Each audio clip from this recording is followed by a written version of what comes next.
يا رسول الله يا حبيب الله يا شفيع الخلق في يوم اللقاء، يا نبي رحمة يا نور الهدى، يا سرجا في الزلم قد أدى.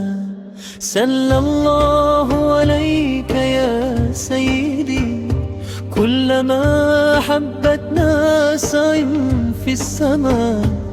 سلى الله عليك يا سندي أداد الأمواج في بحر الرجاء. يا محمد يا تها يا مصطفى يا إمام الأنبياء الأتقياء، أنت بدر في ليالي حيرتي، أنت نور في دجى هداء الأنا.